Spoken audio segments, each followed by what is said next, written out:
One Westerner's fascination with traditional Chinese culture took him to China. But the experience didn't live up to his expectations. It was only after he returned to the U.S. did he find the true China he had dreamed about, in a most unexpected place. We sit down with Jared Madsen to hear his story. Reading Chinese philosophy isn't exactly the norm for most Americans. But Jared Madsen is a rare exception.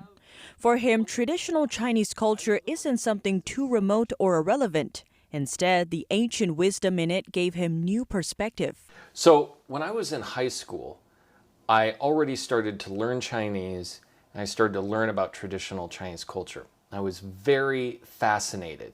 It just seemed to talk about things that I'd never even imagined, about Confucianism and Taoism. And then I went to China. I went to China in 1994. But the trip didn't go according to plan. It seemed right the very moment I landed in China, it was a wake-up call. Oh, this is communist society. This is not this anymore. Honestly, I was incredibly disappointed, and it was very disheartening, I suppose. The experience didn't measure up to his expectations, but eventually, Madsen found what he had thought was a lost cause. Not in Beijing, but in New York. He is now a master of ceremonies for US-based classical Chinese dance company Shen Yun. He says that's where he discovered the true China before it was tainted by the Communist Party. Then I heard about Shen Yun, and I came to Shen Yun and I thought, this is exactly what I had been interested in from the get-go. And then we can portray it on stage, things that I'd been thinking about, only trying to imagine what it was like in my head. And then I get to see it on stage. I get to see people portray these roles. I was blown away. I had to be part of Shen Yun. The classical Chinese dance style Shen Yun performs in is an antiquity dating back at least 3,000 years to the grand courts of Chinese emperors. And from that ancient tradition, Madsen found answers that modern science and technology couldn't give him.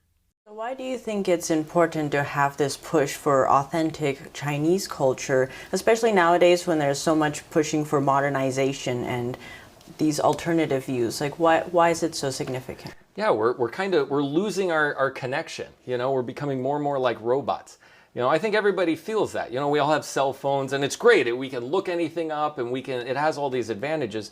But at the same time, I mean, this is a hot topic these days, right? Like people going off into the forest to do a retreat, right? To get rid of technology. Really, this is what they're looking for. What does it mean to be human? Some of these deeper questions that when you come to Shen Yun, we explore these.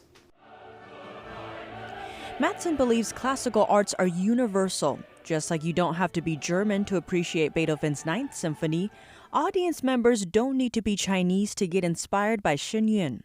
You mentioned that there are a lot of similarities and universal values between classical Chinese history and Western tradition. So what are some of those similarities? Well, one of the biggest ones that you see on the stage is the idea of a hero.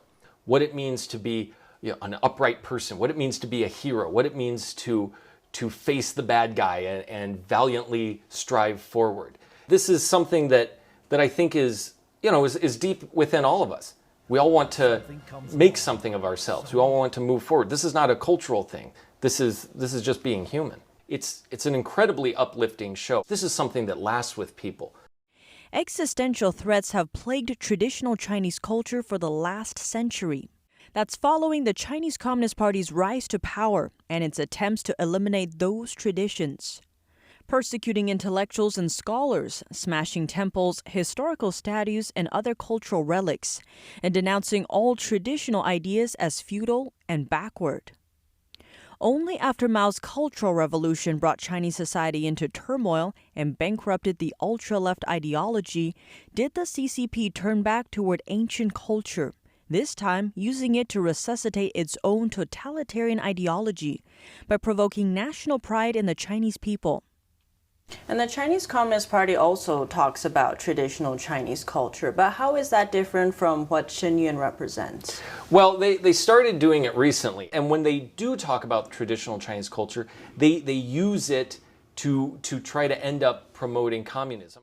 Shen Yun is soon to perform its first show since the pandemic shut down theaters over a year ago.